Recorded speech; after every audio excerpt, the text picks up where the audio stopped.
പഠിക്കാനുമാകും. 40 വയസ്സ് കഴിഞ്ഞാൽ ഒരു വ്യക്തി ശ്രദ്ധിക്കേണ്ട കുറച്ച് കാര്യങ്ങളൊക്കെയുണ്ട്. ഭക്ഷണത്തിലും വ്യായാമത്തിലും ഉറക്കത്തിലും എല്ലാം നമ്മൾ ശ്രദ്ധിക്കേണ്ട കുറച്ച് കാര്യങ്ങൾ. തുടക്കത്തിൽ പറഞ്ഞ പോലെ ഒരു പുരുഷനായാലും ശരി, സ്ത്രീ ആയാലും ശരി, മാനസിക പക്വത എത്തണമെങ്കിൽ 40 വയസ്സെങ്കിലും ആകണം. അതുവരെ ജീവിതം ഒരു കുട്ടിക്കളിയായി കണ്ടവർ വരെ ശരിക്കും ഒന്ന് സീരിയസ് ആയി തുടങ്ങും ഈ ഒരു പ്രായമാവുമ്പോൾ. അപ്പോഴാണ് അവർ ശരിക്കും ചിന്തിച്ചു തുടങ്ങുന്നതും ജീവിതം ഇതുപോലെ ജീവിച്ചാൽ പോരെന്ന് തിരിച്ചറിയും. സേവിങ്സ് വേണമെന്ന് ചിന്തിക്കും. പക്ഷേ എല്ലാവരും ഇങ്ങനെയൊന്നുമല്ല കേട്ടോ. വളരെ വ്യക്തമായ ക്രിസ്റ്റൽ ക്ലിയർ ആയ ഒരു പ്ലാനുമായിട്ട് തന്നെ ടീനേജ് മുതലേ ജീവിക്കുന്ന കുട്ടികളുമുണ്ട്.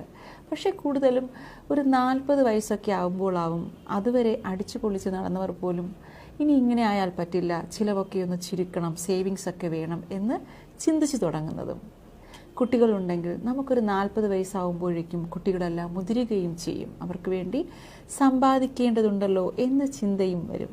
പാരമ്പര്യമായി പ്രോപ്പർട്ടീസ് ഒന്നും കിട്ടാത്തവരാണെങ്കിൽ സ്വന്തമായി ഒരു വീടും സ്ഥലവും വേണം എന്ന ആഗ്രഹം മനസ്സിൽ വരും. ഇങ്ങനെ ഫാമിലി സേഫ് ആക്കാനായി നേട്ടങ്ങൾക്ക് വേണ്ടി ഓടുമ്പോൾ ഉത്തരവാദിത്വങ്ങൾ ഒരു 40 കഴിഞ്ഞവരെയൊക്കെ പിടിമുറുക്കിക്കൊണ്ടുമിരിക്കും.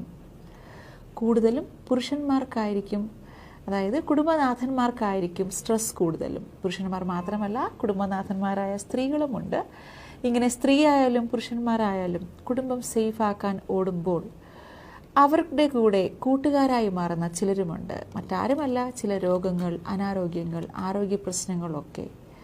എന്നാൽ എത്ര പ്രായമായാലും അതൊന്നും നമ്മളെ ബാധിക്കാത്ത രീതിയിൽ എപ്പോഴും ഒരു കൊച്ചുകുട്ടി